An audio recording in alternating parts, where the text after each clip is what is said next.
Welcome back to Soul Knowledge, the home of the sneaker story and the home of sports culture insights. I'm your host, Bernie Wickham, and I'm the sneaker evangelist. Tonight we discuss the massive three-way pickle Nike finds itself in when Michael Jordan comes to the end of his first 5-year contract with the brand. The pickle works as follows. Firstly, coming up to 5 years, Michael's not feeling that Nike love anymore. And he says to himself, I wonder if the grass is greener on the other side. What are my options? Secondly, two very influential members of staff at Nike leave the brand, starts their own brand called Sports Inc. and says to Mike, listen, beyond what Nike is offering you on the footwear side, we can give you an apparel line to match. And then thirdly, Adidas steps into the party and says to Mike, listen, we can offer you something very special. But it's the Air Jordan 3 that settles the entire discussion. And according to Nike's co-founder Phil Knight, is the sneaker that was responsible for saving Nike. And tonight, we find out why. Let's get into it.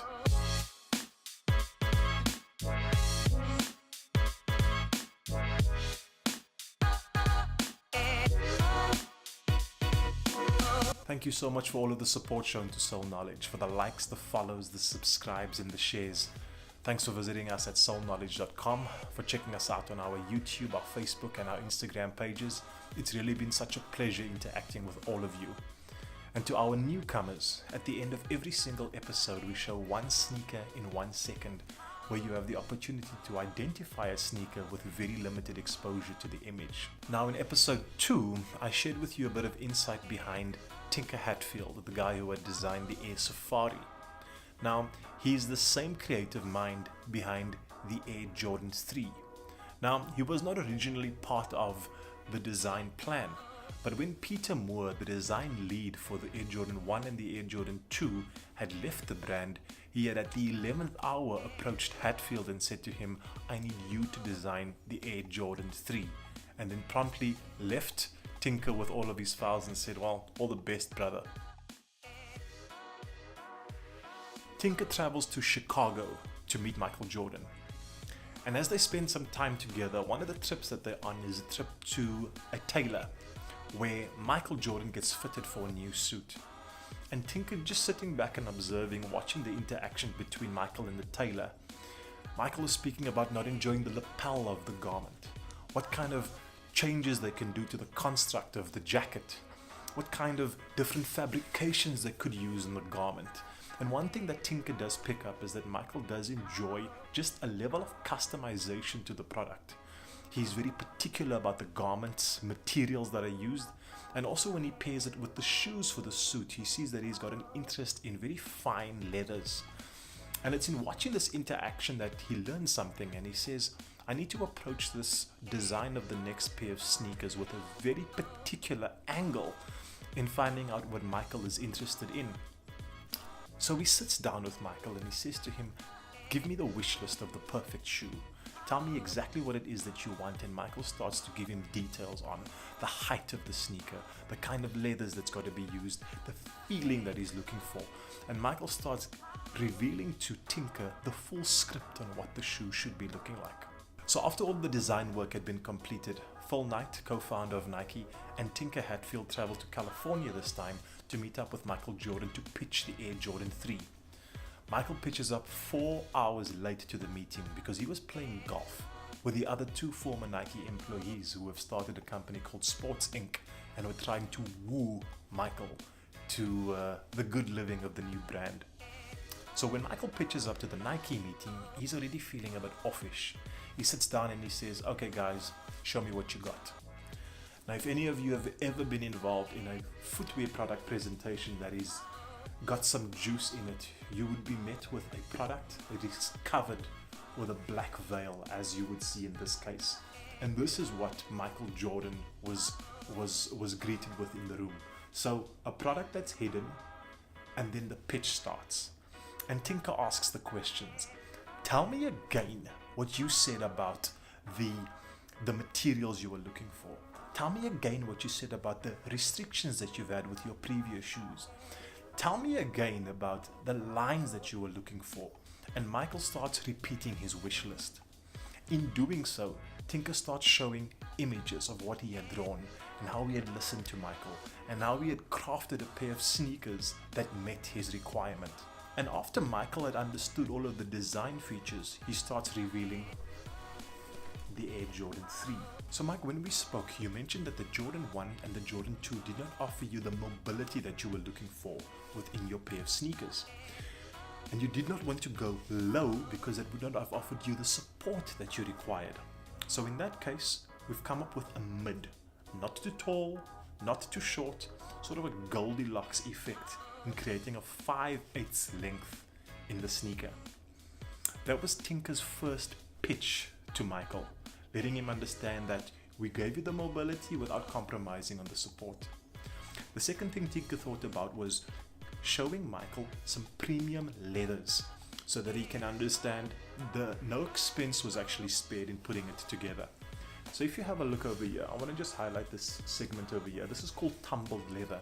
Now, when leathers are created, you get a very plain sheet of hide.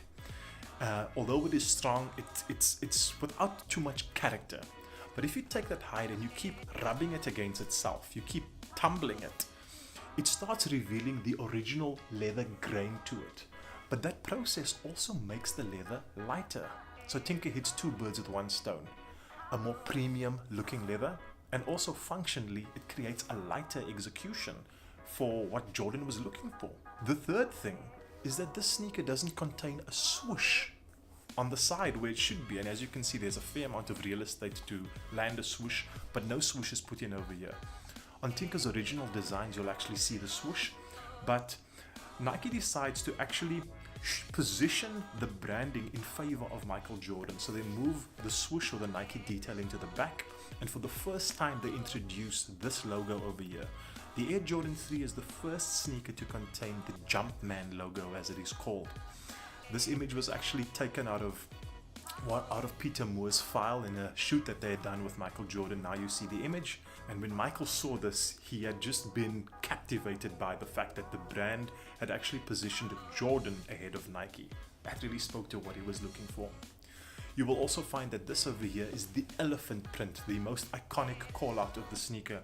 And it's actually a replica of elephant print that has been put on nubuck, that has been debossed on the forefoot and on the rear of the Air Jordan 3. The midsole was actually used a polyurethane, and polyurethane it can take a fair amount of beating. It's a lot denser than what you would find in traditional midsoles, but for the kind of beating that a basketball player would put on a midsole, this was an appropriate midsole.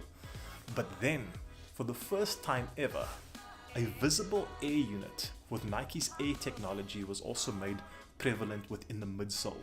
This was new tech, this was new school and uncharted territory for basketball sneakers at this point in time. So really, Tinker threw in every single thing that was required to show and convince Michael that, listen, the brand is looking after you. And then finally, just the outsole is a traditional flat outsole that would be used on a court surface, concentric circle, that would kind of just work with any courting experience. So there you have it. Michael immediately grabs the shoe, looks at it, and he says, I love it. You've heard me. And this is an unbelievable pair of sneakers. And with that being said, Michael signs on and stays with Nike, the brand that listened and the brand that said, we can give you more. We understand you as an athlete.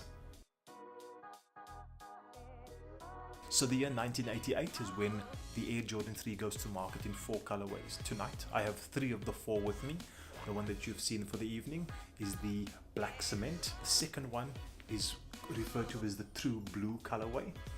These 2 are in my private collection. The third one has been given to Soul Knowledge for this evening by Justin from Bubble Copper. Guys, for those of you that do know Justin, he's a fanatic for Nike, and more specifically around the air story for Nike, and hence his Instagram page is called Bubble Copper. You want to check him out. He's got a lot of good product. He's just a Nike nut, probably the biggest nut that I've ever met. Follow him. He's just got a lot of love and a lot of passion for the brand. So just thank you so much for sharing with us this sneaker for the evening, man. In closing, just a personal story. I've had the opportunity to meet Michael Jordan many years ago at Full Night's retirement party in Portland, Oregon. A very special evening, and this was the image just a few seconds before I'd met Mike. And this photo was actually taken by Mohammed Bodiat. So Mo, thank you for taking the shot. It was a really special picture and a really special evening. And guys, thank you for watching yet another episode of Soul Knowledge. Stay tuned for one sneaker in 1 second.